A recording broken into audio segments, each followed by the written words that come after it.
Bonsoir à toutes et à tous. Désolé pour le petit retard, mais on avait quelques petits problèmes techniques qui sont arrangés.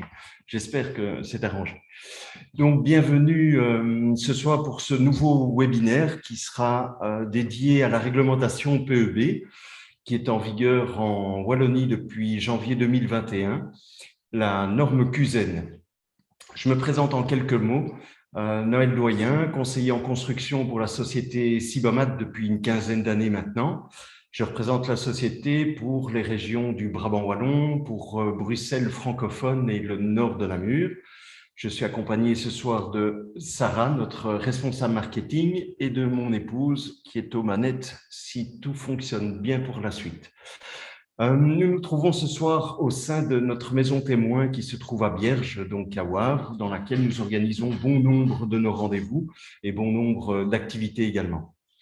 Alors, cette présentation devrait durer environ 30 minutes, suivie d'une séance consacrée aux réponses que nous donnerons à vos questions et que vous pouvez donc poser par l'intermédiaire de l'interface pendant cette présentation. Pour ceux qui ne connaîtraient pas Sibomat, en quelques mots également, Sibomat, c'est une société belge de construction de maisons à ossature bois qui existe depuis 43 ans maintenant. C'est le leader de la construction ossature bois puisque nous avons réalisé le plus grand nombre de maisons, à savoir 7500 jusqu'à aujourd'hui. Nous faisons de la construction sur mesure, tant au niveau de la conception des plans, donc ce n'est pas du préfabriqué avec des modules de dimensions bien précises, c'est vraiment du sur mesure, mais on fait du sur mesure aussi au niveau du degré de finition. Donc, on peut vous livrer la maison en gros œuvre ouvert, en gros œuvre fermé, en finition complexe que nous appelons le clé sur porte ou à la carte si vous souhaitez réaliser de votre côté certains postes, soit de finition ou le placement de certaines techniques. Donc, c'est quand même une très, très grande souplesse pour un constructeur. Nos ateliers de fabrication se trouvent en Belgique et notre propre bureau d'études également. Ce bureau d'études est vraiment très, très important pour nous. C'est le bureau qui va permettre de réaliser le maîtrise de vos plans pour pouvoir en faire un chiffrage, pour pouvoir réaliser une offre selon le cahier des charges que nous aurions décidé ensemble.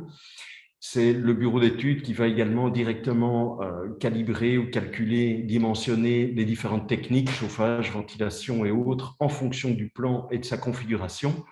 Et on a au sein de ce bureau d'études l'ingénieur en stabilité et l'ingénieur pour les fondations qui pourra donc calculer ou dimensionner, on va dire, le type de fondation en fonction du rapport de sondage.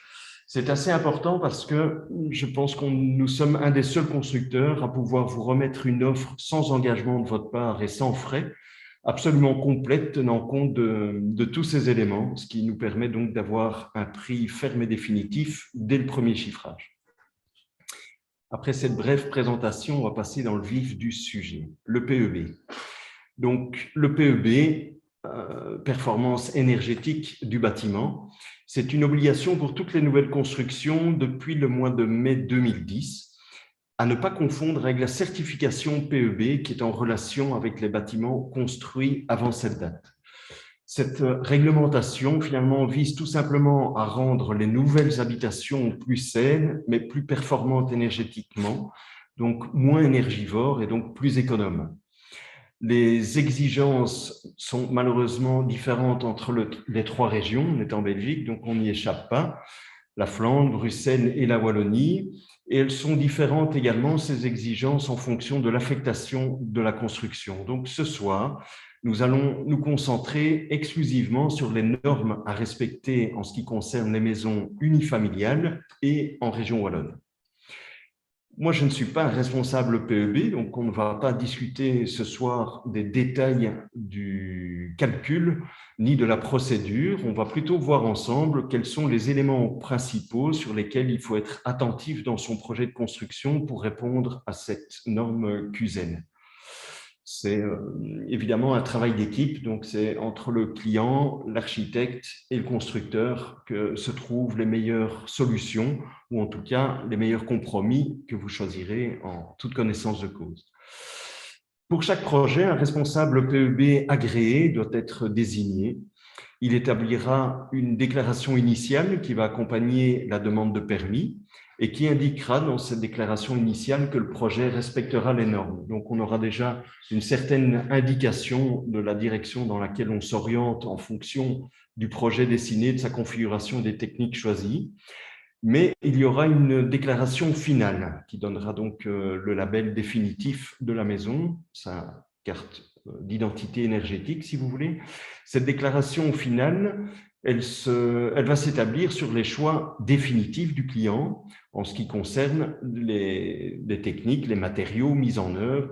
Et en général, cette déclaration finale est introduite dans l'année qui suit la fin des travaux. Mais il est autorisé également de la rendre au plus tard à la fin de la validité de votre permis. Il faut savoir qu'un permis est valable 5 ans. Donc, je pense que c'est une information importante parce que si nous terminons et nous livrons la maison aujourd'hui et que vous avez comme projet d'installer des panneaux photovoltaïques dans 2 ans, ça vaudra peut-être la peine d'attendre que ces panneaux soient installés pour que le calcul final puisse en tenir compte, ce qui vous permettra d'avoir un meilleur résultat, une meilleure performance et donc un meilleur certificat. Il faut savoir que ce certificat aussi donne une certaine valeur à votre maison, évidemment, en cas de revente. Le label qu'il faut obligatoirement avoir aujourd'hui avec la norme QSEN est le label A. Donc, il y a A, B, C, D, E, F, G, A, je ne sais pas très bien jusqu'où ça va, mais pour répondre à la norme QSEN, c'est A et on peut avoir A+, A++. Ne pas respecter les normes PEB, ça entraîne des amendes, évidemment. Il y a des calculs assez complexes, je trouve, pour déterminer le montant de ces amendes, mais sachez que ça peut aller jusqu'à 25 000 € et elles peuvent doubler dans le cas où ces manquements ne seraient toujours pas solutionnés en déant les 3 ans de cette première amende. Donc, il faut quand même rester relativement vigilant et ne pas se dire les normes PEB, je m'en fiche, on verra bien ce qui se passe par la suite, ça peut quand même vous coûter très très cher. Mais qu'est-ce que le QSEN? Donc QSEN, ça veut dire finalement quasi zéro énergie, donc quasi. C'est cette fameuse nouvelle norme. On vise donc une construction à consommation quasi nulle. Donc il y a toujours une consommation, mais la plus faible possible. Et il y a plusieurs indicateurs qui sont utilisés. Les 3 principaux, il y en a davantage, mais les 3 principaux, c'est par exemple la valeur K, qui doit être inférieure à 35. Alors sachez que dans tout ce qui est PEB, performance d'isolation, etc., au plus les valeurs sont basses, au plus la performance est haute. Donc pour une valeur K qui doit être inférieure à 35 aujourd'hui, cette valeur K est finalement le résultat du niveau global d'isolation du bâtiment, qui tient compte donc de son enveloppe globale. Vous avez un autre facteur qu'on appelle le E spécifique, dont la valeur doit se trouver entre 45 et 85. Alors, ceci, c'est le rapport de la consommation d'énergie primaire et la superficie totale de plancher chauffé ou climatisé. L'autre facteur, le troisième dont je voulais vous parler, c'est ce qu'on appelle la valeur EW, qui doit être inférieure à 45. Et N, c'est plutôt le rapport entre la consommation annuelle d'énergie primaire de votre maison par rapport à une consommation de référence qui est déterminée par la région wallonne et qui est utilisée de manière systématique par les coordinateurs PEB. De manière plus globale, dans la conception de votre projet, il y aura de nombreux facteurs qui vont pouvoir intervenir dans le résultat final. On parle de l'orientation du terrain, des risques éventuels de surchauffe qui sont à maîtriser, mais avec aussi les possibilités de réchauffe naturelle, la compacité du bâtiment ou des volumes de construction. S'il y en a plusieurs, vous pouvez avoir un volume principal, des volumes secondaires, etc. Donc, c'est la compacité globale de ces volumes qui est prise en compte, qui est prise en compte, mais qui est un facteur déterminant, évidemment. Les performances d'isolation du système constructif, d'où un des gros avantages de l'ossature bois, parce que ce système constructif a de par nature une performance d'isolation bien supérieure à la construction traditionnelle. Et puis les performances d'isolation de la toiture, des fondations, de la menuiserie extérieure, donc des châssis, du vitrage. Un autre facteur est la performance d'étanchéité à l'air, où l'ossature a aussi pas mal d'avantages par rapport à la construction traditionnelle. Je vous expliquerai un petit peu tout à l'heure de manière très brève ce qu'est l'étanchéité à l'air, mais il faut savoir que de manière générale, l'ossature bois a une performance 3 fois supérieure à l'étanchéité à l'air d'un bâtiment traditionnel. Et puis, vous avez les facteurs des techniques que moi j'appelle essentielles, telles que le chauffage, la production d'eau chaude, la ventilation. Et les techniques secondaires, donc pourquoi secondaires? Parce qu'elles ne sont pas essentielles, ça veut dire qu'on pourrait très bien s'en passer. C'est, j'ai pris comme exemple l'installation des panneaux photovoltaïques. Alors, comment gérer ces facteurs en fonction de chaque projet? L'orientation du terrain, ça va permettre évidemment d'envisager plusieurs possibilités quant à l'implantation de la maison sur le terrain, sur la parcelle, son ensoleillement. Donc, je ne parle pas de la luminosité, mais plutôt ici de la réchauffe gratuite possible. Donc, vous avez le soleil en basse saison surtout, qui peut permettre en automne ou au printemps de réchauffer gratuitement votre maison, mais éviter aussi en été les risques de surchauffe au travers du vitrage en fonction de l'orientation de la maison. Évidemment, il y a des éventuelles impositions des prescriptions urbanistiques, les règles dont pourrait dépendre votre terrain, des règles à respecter par rapport à son implantation, à sa position, mais en dehors de cela, en dehors de ces règles, on va aussi pouvoir, en équipe, comme je le disais tout à l'heure avec votre architecte et vous-même, bien sûr, vous faire des suggestions afin de trouver toujours le meilleur équilibre. La compacité de la maison. Alors, ce sera un élément important pour limiter les déperditions et la consommation de chauffage.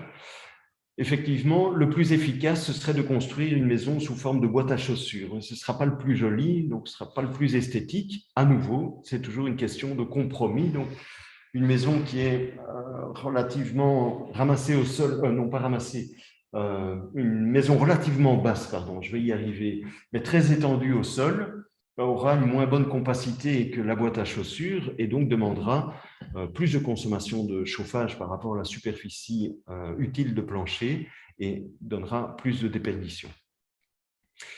Il y a les performances d'isolation du système constructif. Donc ça, c'est un élément très important parce que finalement, ça dépend de votre choix. Il faut savoir que peu importe la configuration de la maison, chaque système constructif a ses performances et ses limites. Alors, l'avantage de l'ossature, il est indiscutable. C'est un système beaucoup plus performant au niveau de l'isolation thermique. Et puis ensuite, vous avez aussi l'isolation de la toiture. Bon, là, tout dépend, ce n'est pas un propre système constructif, mais tout dépend de l'isolation, du type de matériau que vous allez utiliser, de ses performances, de ses caractéristiques, et non pas seulement de l'épaisseur.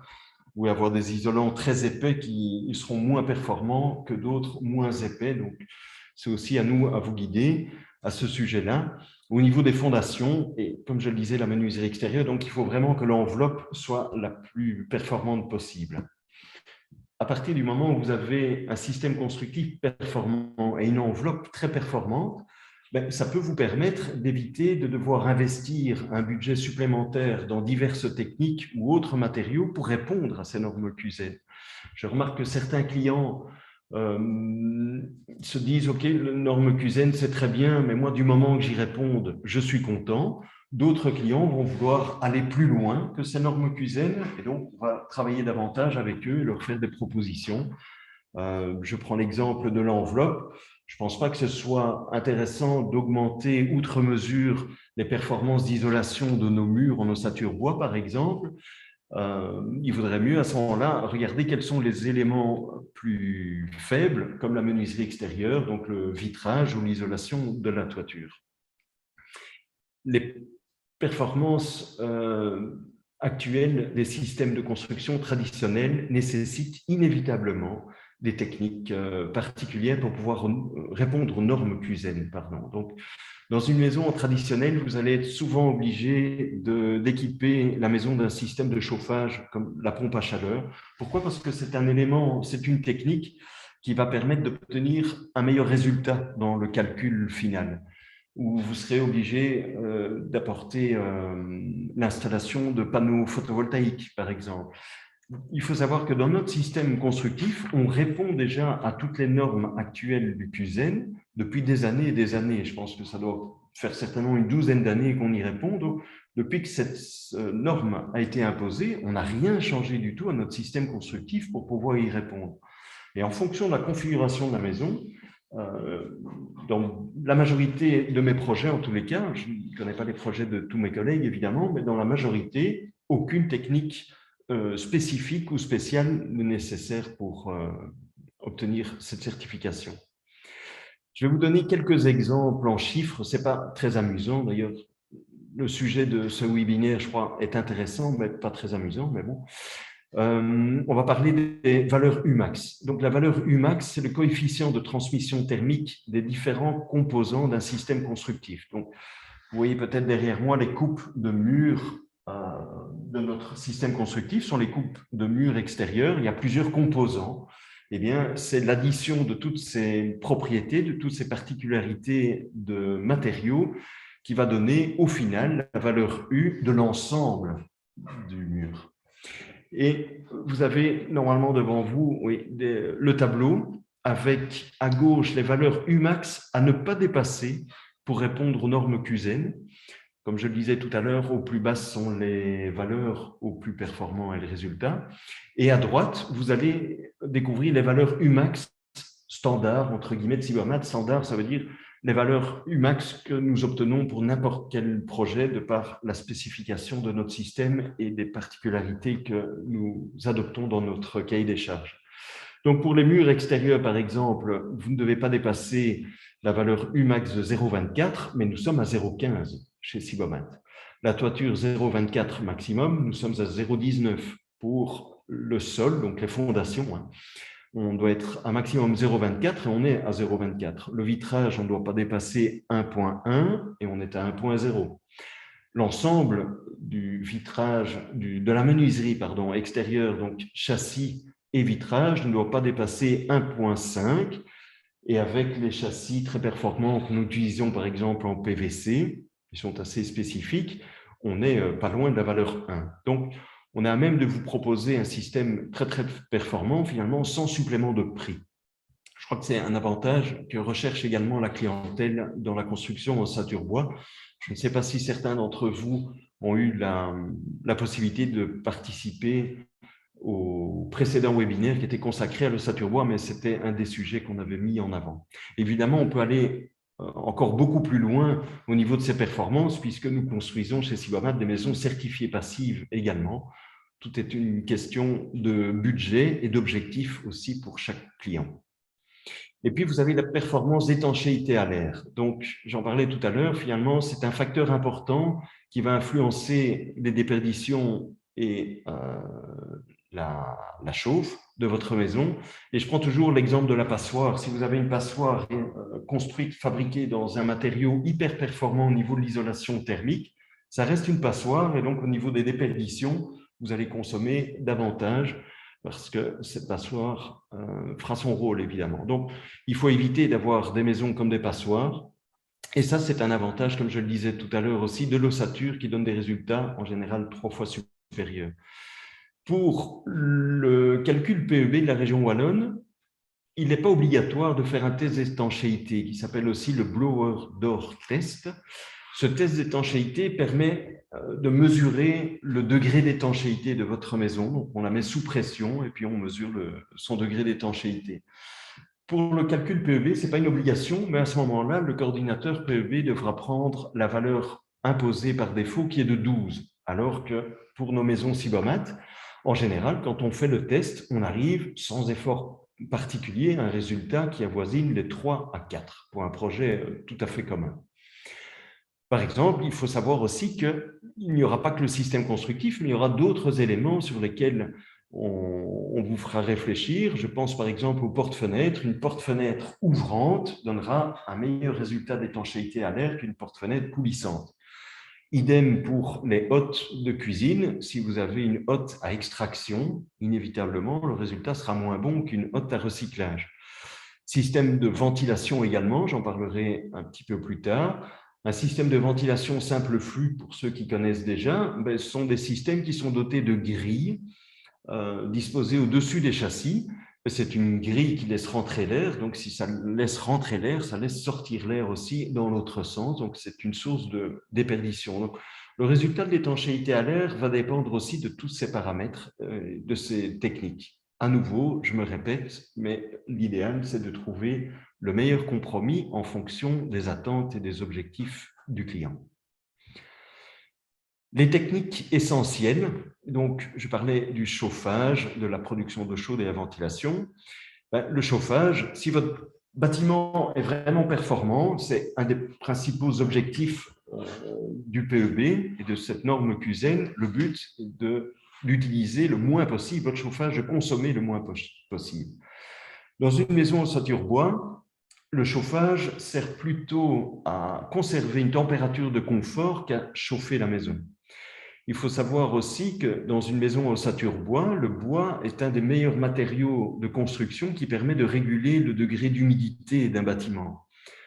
Si on regarde les exemples plus lointains, les châteaux, les abbayes, eh bien, les pièces qui étaient les plus souvent utilisées comme pièces de vie, on y retrouvait du bois au niveau du sol sous forme de plancher, bien évidemment, mais au plafond et sur les murs, justement pour obtenir ce maximum de confort et le minimum de sensation de crue ou d'humidité, comme on dit chez nous.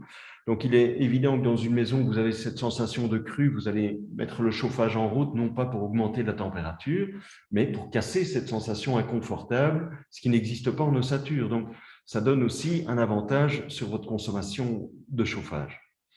Mais au niveau des systèmes de chauffage aujourd'hui, il n'y a pas de système idéal, je dirais. D'autant plus que le but est finalement pour tout le monde de sortir au maximum des énergies fossiles. Mais je crois qu'il y a quand même un paramètre qui est très important à mettre en évidence pour le client, c'est la rentabilité de son investissement. La région wallonne l'indique depuis janvier 2021 dans ses brochures concernant les normes QSEN. Elle indique clairement que les systèmes de chauffage qui présentent le meilleur rapport investissement-performance sont classés dans l'ordre suivant. Ça va faire bondir certains, mais c'est comme ça.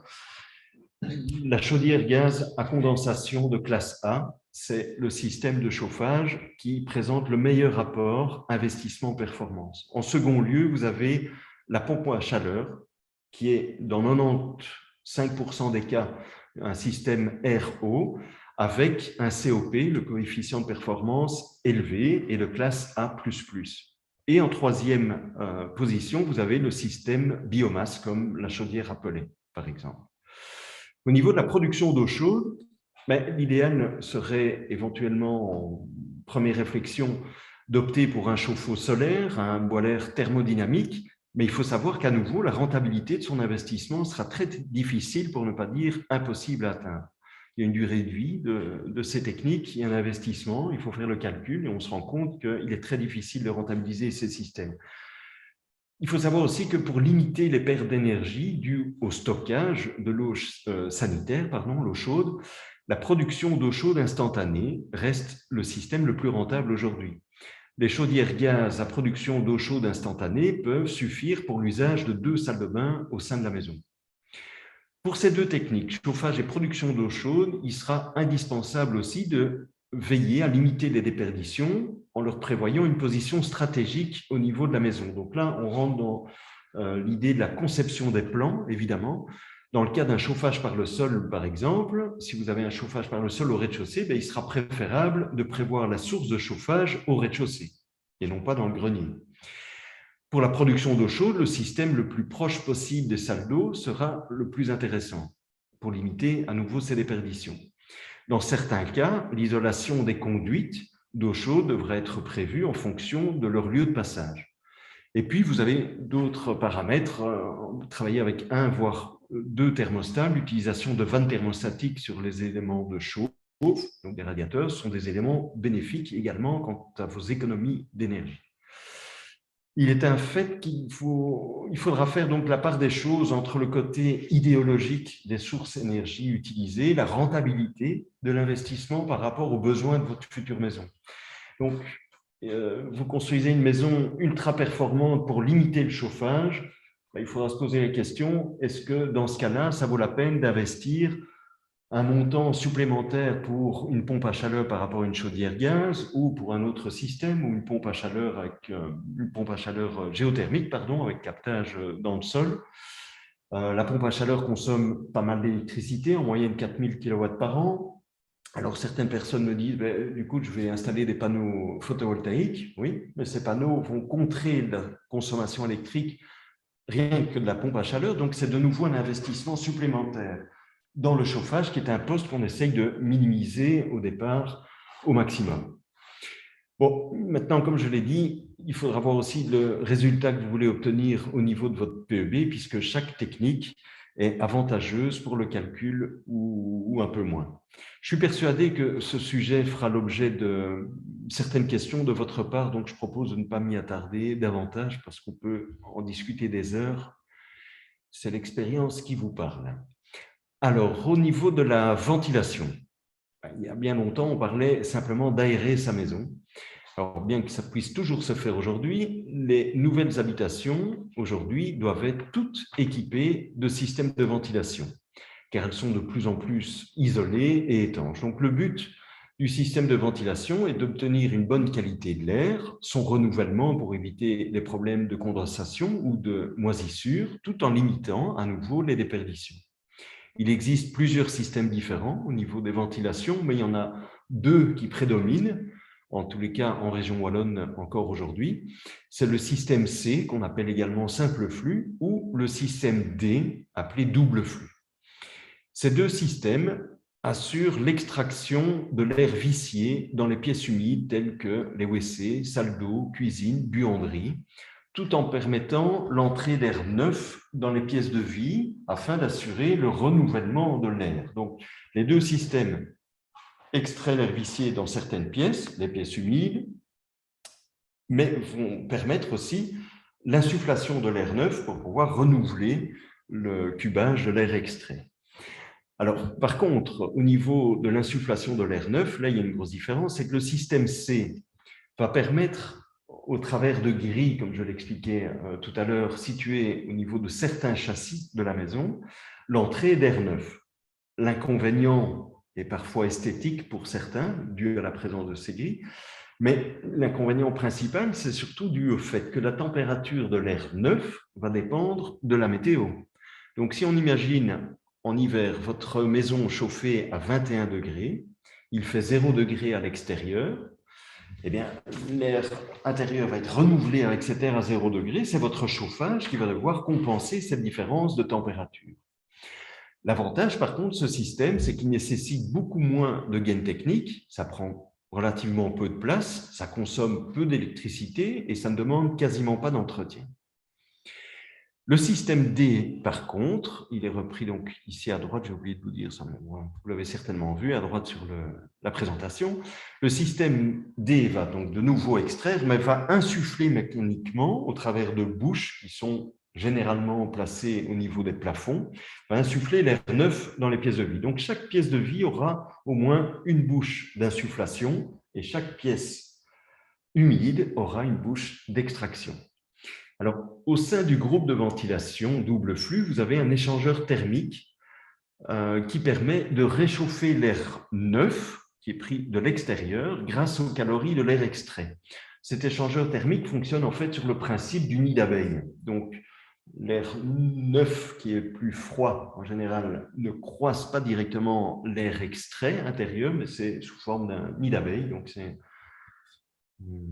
Je perds mes mots, mais j'espère que vous avez compris. Donc, ce système permet par contre, d'après ce que j'ai pu regarder sur le système que je possède à la maison, une différence maximum d'environ 2 degrés entre l'air neuf qui est insufflé et l'air ambiant de la maison. Donc, le gros avantage, si je reprends l'exemple que j'ai donné tout à l'heure pour le simple flux, on est en hiver, j'ai 21 degrés dans la maison. Avec le simple flux, il y a 0 degré, donc le chauffage doit réchauffer de 21 degrés. Si avec le double flux, je n'ai que 2 degrés, ça veut dire que l'air neuf arrive dans les pièces de vie à 19 degrés. Et donc, le chauffage ne devra compenser que cette différence de 2 degrés. Donc, c'est un gros avantage pour votre consommation de chauffage. Mais il y a des inconvénients. Ça prend beaucoup plus de place, donc il y a l'encombrement. Le nombre de gaines techniques est évidemment beaucoup plus important puisqu'il y a des bouches d'insufflation dans chaque pièce de vie. L'ossature bois présente quand même un avantage, c'est qu'au niveau des entraîtages, on ne travaille pas avec des ourdis en ossature, les entraîtages sont composés de gîtages plutôt, et donc on peut faire passer pas mal de techniques, y compris les gaines de ventilation, pour éviter ces gaines techniques qui sont pas toujours très esthétiques. L'autre inconvénient, peut-être pour certains aussi, c'est qu'il faudra y donner un entretien régulier de votre part. Donc, en général, tous les 3 mois, vous devez aller aspirer 2 filtres qui se trouvent dans le groupe de ventilation. Ce n'est pas bien compliqué, mais il ne faut pas l'oublier. C'est la seule chose. Et faire passer un technicien de temps en temps. Principaux avantages, si l'air est filtré, c'est pas mal aussi pour les personnes qui sont allergiques. L'économie de chauffage, même si sa consommation électrique sera supérieure par rapport à un simple flux, l'économie de chauffage va contrer ça largement. Et c'est une technique, le double flux, qui permettra d'avoir un avantage sur le calcul final de votre PEB. Donc, 2 maisons tout à fait à l'identique, mais une avec un simple flux et la seconde avec un double flux, c'est la double flux qui aura un meilleur résultat PEB. Il n'y a pas une différence phénoménale, mais malgré tout, ça peut contribuer à ce résultat de manière significative. Les techniques secondaires, ce que moi j'appelle techniques secondaires, c'est, je prends pour exemple l'installation de panneaux photovoltaïques. Donc, comme je vous l'ai dit tout à l'heure, depuis l'instauration de cette norme QZEN, on n'a rien dû changer à notre technique de construction. Ça veut dire qu'une maison en ossature chez nous, avec un étage complet, un grenier qui est aménagé ou aménageable, peu importe, si ce bâtiment est équipé d'une ventilation double flux et d'une chaudière gaz, on obtiendra le label QZEN sans aucun problème. Les maisons, par contre, avec un étage mansardé, il y a une autre méthode de calcul qui doit être opérée par le coordinateur PEB. À ce moment-là, une maison avec un étage mansardé est pénalisée par rapport à l'étage complet et il faudra inévitablement ajouter à cette maison une technique qui permettra de rattraper cet inconvénient et donc d'arriver dans les normes. Ça peut être l'installation de panneaux photovoltaïques, mais ça peut être aussi opter pour une pompe à chaleur plutôt que la chaudière. Mais c'est notre rôle de conseiller en construction, évidemment, qui vous permettra d'y voir plus clair. Ça fait l'objet de nombreuses heures de discussion pour la plupart des projets. Il y a beaucoup de choses à expliquer, les avantages, les inconvénients, la rentabilité, les contraintes éventuelles au quotidien, il faut le savoir aussi. Je parlais de surchauffe tout à l'heure, je passe un peu du coq à l'âne, mais pour éviter la surchauffe, vous avez plusieurs possibilités. On peut parler de vitrage spécifique, on peut appeler ces vitrages 4 saisons pour certains fabricants qui vont limiter les surchauffes. On peut travailler avec des screens, etc. Mais ça peut amener aussi à des contraintes différentes par rapport à l'occupation de votre maison. Je pense qu'on parle toujours de maison, de lieu de vie et non pas de laboratoire. Donc, ces techniques secondaires vont vous permettre d'améliorer éventuellement ce résultat de PEB. Je ne vais pas vous apprendre grand-chose, mais s'il s'agit des panneaux photovoltaïques, vous avez aussi la possibilité aujourd'hui, c'est une technique qui est quand même assez bien au point aujourd'hui, de compléter cette installation par des batteries, des compteurs intelligents qui permettent de détecter la source d'électricité la plus rentable à utiliser au moment même de la consommation. On est habitué à cela chez Cybomat, on est formé et donc on est là aussi pour vous donner tous ces conseils.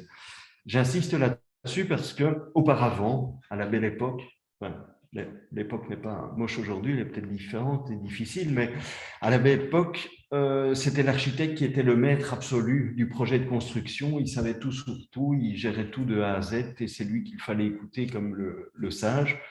Aujourd'hui, avec tous ces paramètres-là, avec le côté administratif, surtout en Wallonie, qui a explosé au niveau des dossiers de demande de permis, etc., l'architecte n'est plus à même de pouvoir être le seul à vous donner toutes ces indications.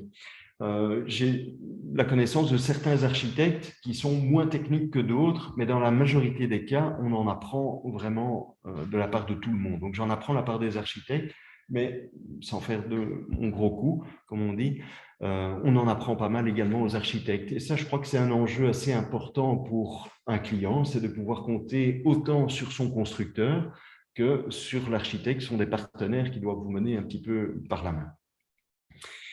Les enjeux de cette norme QZEN, finalement, cette norme a pour but de vous garantir, mais aussi de vous obliger à construire une future maison pour qu'elle soit la plus confortable possible, mais la plus économe en énergie. donc la moins énergivore, c'est un nouveau terme à la mode. C'est aussi une manière de participer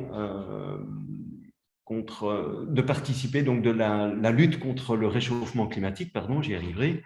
Et c'est une valorisation, évidemment, au niveau de son investissement par rapport aux anciens logements. Il est évident que faire construire une nouvelle habitation aujourd'hui qui répond à toutes ces normes, c'est investir dans un projet qui aura bien plus de valeur dans 10, dans 15, dans 20 ans, que d'investir dans l'achat d'une maison aujourd'hui qu'on rénoverait. Il est évident qu'on n'arrivera jamais à obtenir toutes ces performances et ce confort. Donc, je pense que l'accent a été mis aussi pour pouvoir obtenir un meilleur investissement par rapport à ça. Il faut savoir que notre parc immobilier en Belgique est un des plus vétustes ou moins performants d'Europe. C'est assez étonnant, mais je l'ai appris il y a quelques mois. Donc, jongler avec toutes ces normes qui évoluent régulièrement, ces matériaux, ces techniques dont les rentabilités sont à vérifier, ces astuces que vous ne pouvez pas toujours soupçonner, c'est un véritable enjeu, un véritable casse-tête pour certains. C'est pourquoi notre rôle d'accompagnateur dans ces démarches en vous faisant la part des choses est très, très important. Comme je le disais tout à l'heure, notre objectif reste le même, nous assurer que vous ayez la conviction d'avoir fait le bon choix grâce à nos conseils et explications. Pour ma part, je tiens, et je le précise avec chaque client, je tiens à ce que chacun de mes projets soient des projets bien pensés, bien réfléchis, que les clients soient au courant de tout et qu'ils puissent décider, évidemment, en toute connaissance de cause pour qu'ils ne regrettent rien par la suite, idéalement. Vous avez besoin de conseils, d'autres informations, on ne fait pas que des webinaires, heureusement pour nous, heureusement pour moi aussi. Vous pouvez trouver sur la page Internet de notre site le conseiller de votre région. Alors, comment travaillons-nous? On travaille sur tout le territoire, sur toute la Belgique, et nous sommes une dizaine de collègues, je pense, aujourd'hui, et on s'est répartis les différents secteurs par codes postaux. Donc, sur notre site Internet, vous avez une page contact. Rencontrez le conseiller, votre conseiller en construction. Il vous suffit d'indiquer le code postal de votre domicile actuel pour que la bobine de votre conseiller en construction apparaisse directement avec ses coordonnées. On est là pour organiser ces rendez-vous, pour vous fournir toutes les informations nécessaires, que vous ayez déjà un plan, que vous n'ayez pas encore de plan, peu nous importe. On peut vous aider dès le début de l'aventure d'un projet de construction, ça veut dire à partir de la feuille blanche et même peut-être bien avant, ça veut dire vous renseigner aussi et vous aider au niveau de la recherche du terrain. Ça, c'est une petite parenthèse.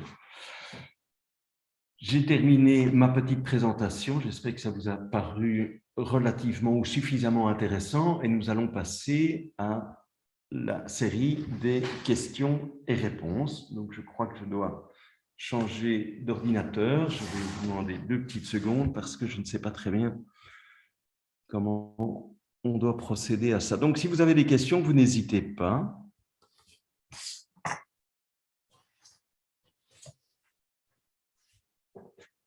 Alors, on me demande ici si nous avons de l'expérience en démolition, reconstruction neuve.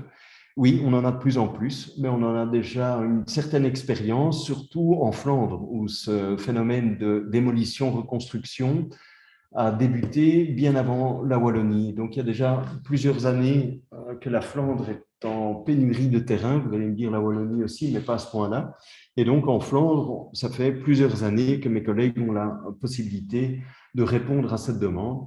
Donc, on peut s'occuper absolument de tout, de la démolition, de la reconstruction, de toute cette organisation. Il faut savoir que c'est une opération qui peut se révéler intéressante financièrement aujourd'hui, puisque le nouveau gouvernement, en tout cas le gouvernement actuel, a décidé de baisser la TVA à 6%, pardon, au lieu de 21%, donc de la diminuer de 15%.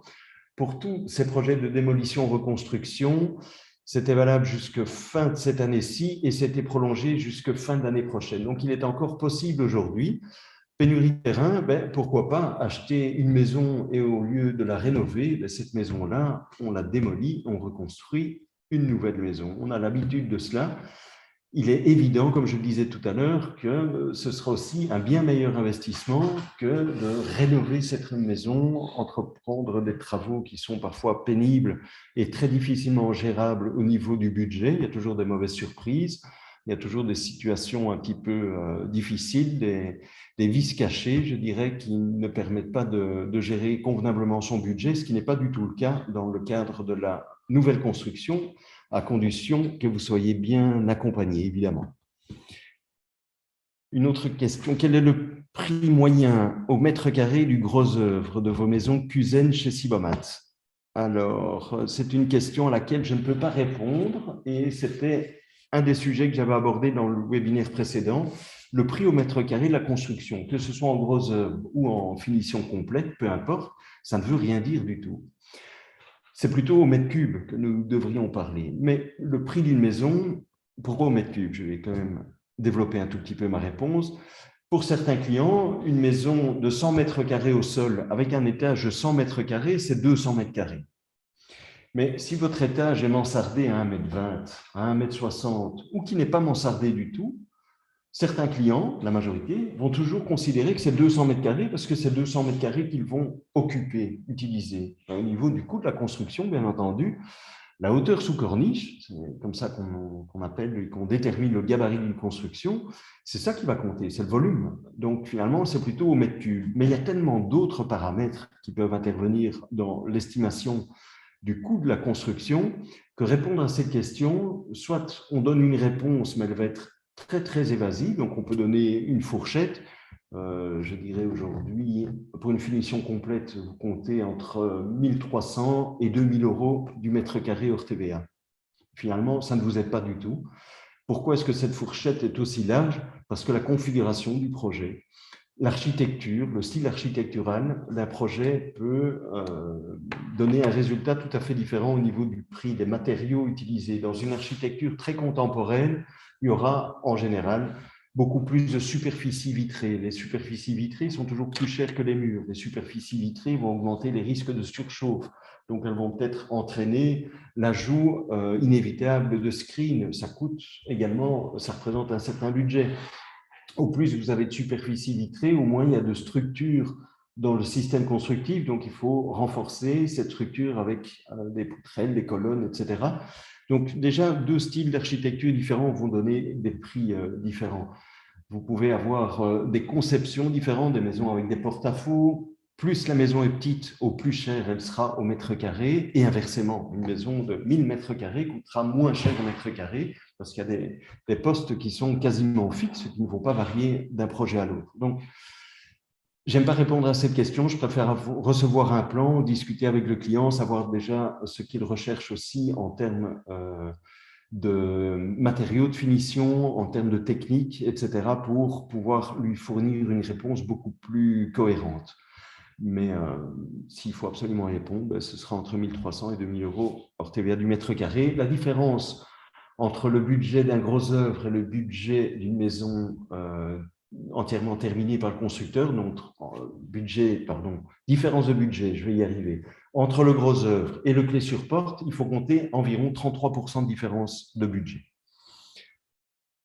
Est-ce que le premier rendez-vous est gratuit? Oui, absolument. Tous nos rendez-vous sont gratuits. Il n'y a que la maison qui ne l'est pas. Mais toutes les démarches que nous entreprenons, que ce soit les rendez-vous, que ce soit les chiffrages, que ce soit les estimations, que ce soit les conseils que nous donnons, on peut parcourir déjà un long chemin avec vous sans aucun engagement de votre part. Ce sera aussi une manière de faire connaissance, une manière de vous permettre de faire connaissance avec le système constructif, de faire connaissance avec la société de construction, de savoir un petit peu quelle est son organisation, quels sont les moyens de collaboration à envisager, quelles sont les limites de la société de construction, etc. Donc, je pense que le choix d'un partenaire, le choix d'un constructeur ne doit pas se faire trop rapidement, de manière trop hâtive. J'ai rencontré, je pense que ça se fait de moins en moins, mais des clients qui, pour une condition bâtiment, c'est bientôt le salon, donc ça commence. Pour ceux qui ne le savaient pas, il n'y a pas eu beaucoup de publicité de samedi prochain à dimanche en 8. Les promotions bâtiment, vite, on va décider de choisir tel ou tel constructeur pour profiter de telle ou telle condition. Tout ça, c'est du discours marketing. Donc, évidemment, tous nos services, tous nos renseignements, nos chiffrages, c'est entièrement gratuit. Est-il possible de visiter les chantiers? Bien sûr, on a des maisons témoins, donc on en a actuellement 2 en Wallonie, donc Bierge, dans laquelle nous nous trouvons, qui est près de Wavre, en Brabant wallon. Vous avez l'autre maison témoin qui se trouve à Ouépion, donc du côté de Namur, qui est un autre style, très contemporain, à 3 plats. Et nous avons plusieurs maisons en Flandre. On aura également une maison témoin dans le Hainaut, je pense, courant de l'année prochaine, si je ne me trompe pas. Donc, on a la possibilité de vous faire visiter des maisons témoins qui sont des produits finis, donc c'est toujours super intéressant. Mais cette question est très intéressante aussi parce que pour certaines personnes, visiter un chantier est une opportunité de découvrir un petit peu l'envers du décor ou de découvrir le système constructif d'une autre manière.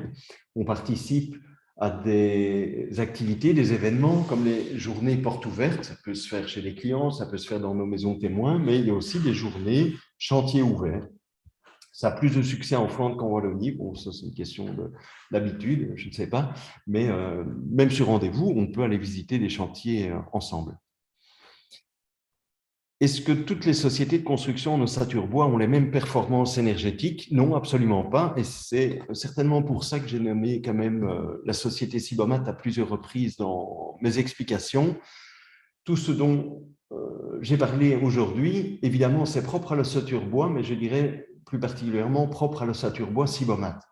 Vous avez des différences entre plusieurs constructeurs, vous avez des différences entre plusieurs systèmes constructifs en ossature bois. Vous avez des systèmes préfabriqués qui sont beaucoup plus légers dit moins performants en termes d'isolation thermique, etc. Donc, ce n'est pas du tout comparable d'une société à l'autre en fonction de ce qu'ils proposent en termes de matériaux, de conception et de performance.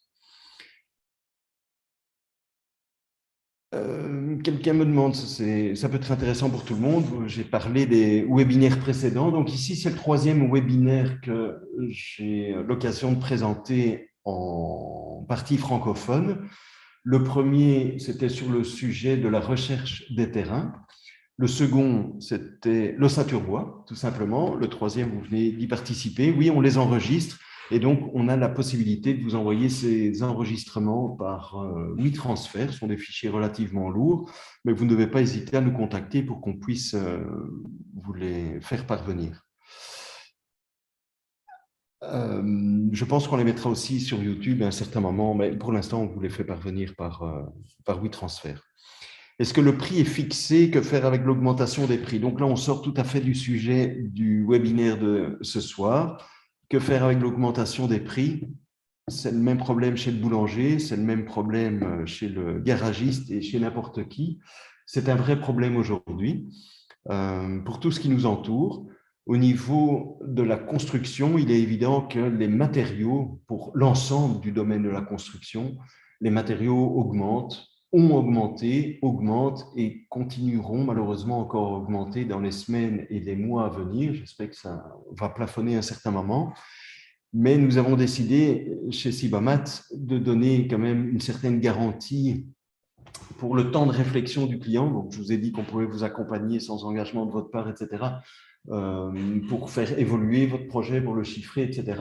Mais il vous faudra un certain délai de réflexion de votre côté pour pouvoir vous engager auprès d'un constructeur.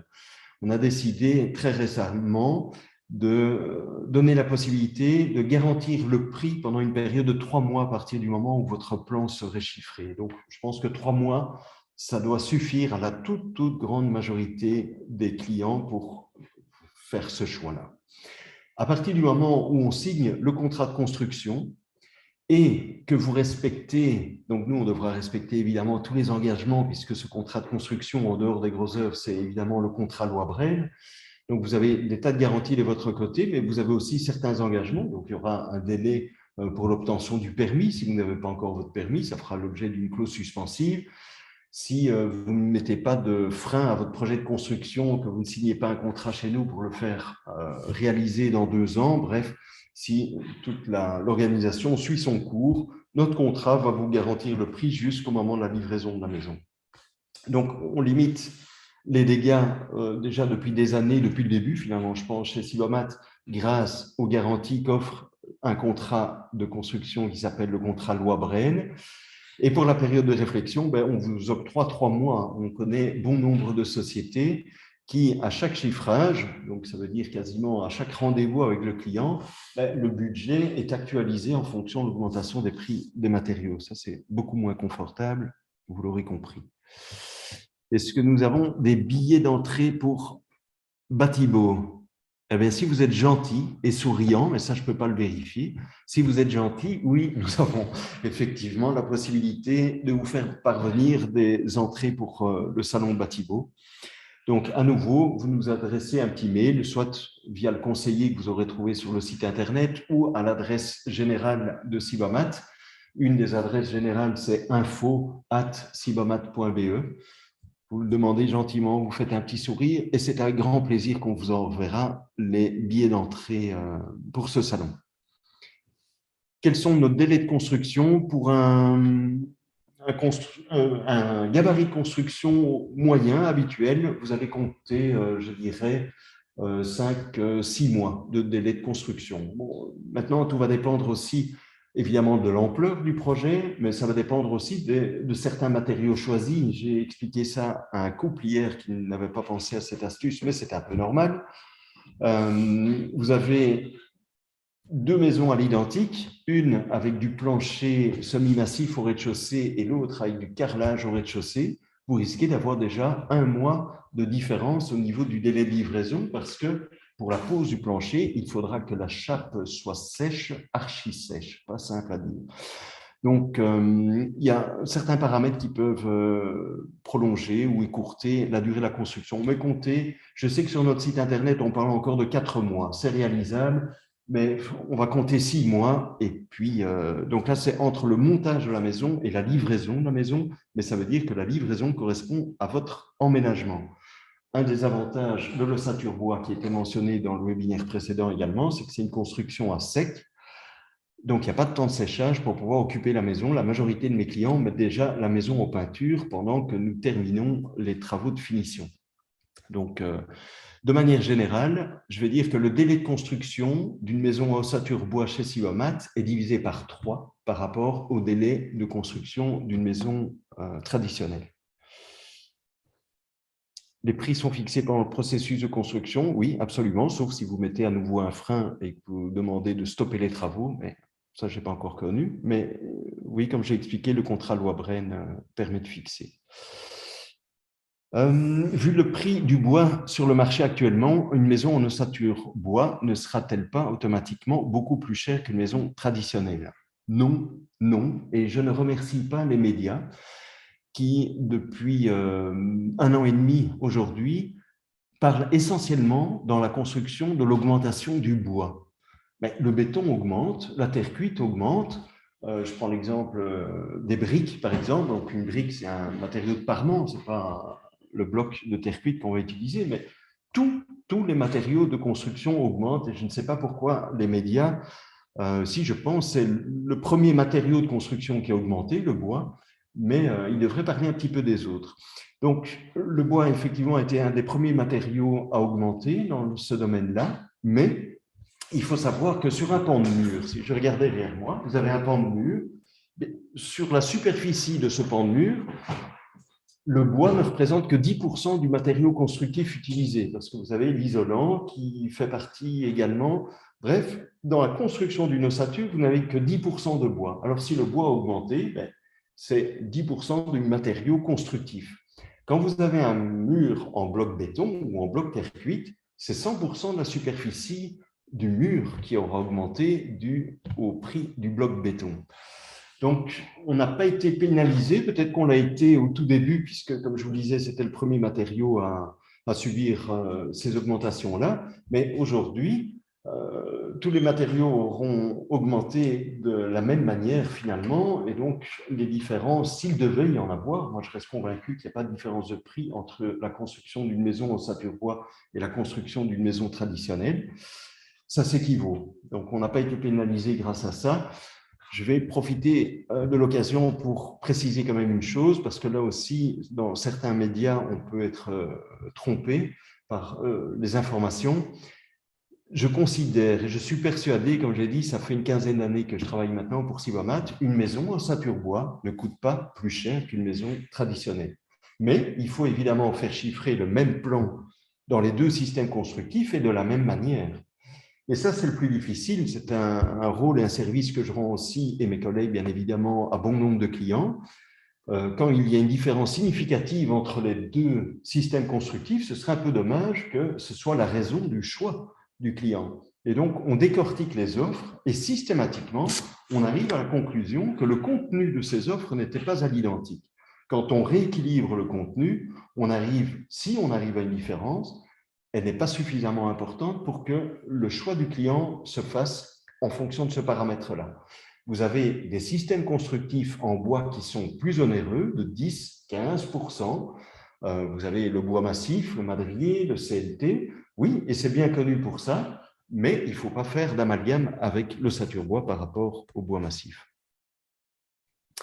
Il y a Sarah qui propose de terminer à 20 heures. C'est dans 2 minutes et je vais respecter le souhait de Sarah parce que je n'ai plus qu'une question. Est-ce que vous prenez en charge le terrassement? Oui, on peut. Pour la toute grande majorité des cas, des projets, on prend en charge le terrassement. Si le client veut s'en occuper, ça peut poser des soucis. Donc, on établit bien les règles ensemble, mais effectivement, on prend en charge le terrassement. Donc, je n'ai plus qu'une minute devant moi. Je vous remercie d'avance pour avoir assisté à ce webinaire, mais j'espère surtout qu'il vous a paru intéressant, que nos efforts en ont valu la peine. Et je vous invite, comme je le proposais tout à l'heure, à venir nous rencontrer, à prendre contact avec nous par mail, par téléphone, pour qu'on puisse discuter plus en détail de ce sujet abordé aujourd'hui ou de votre projet de construction en particulier. Donc, je vous remercie encore une fois et je vous souhaite une excellente soirée et je vous dis à tout bientôt. Merci beaucoup.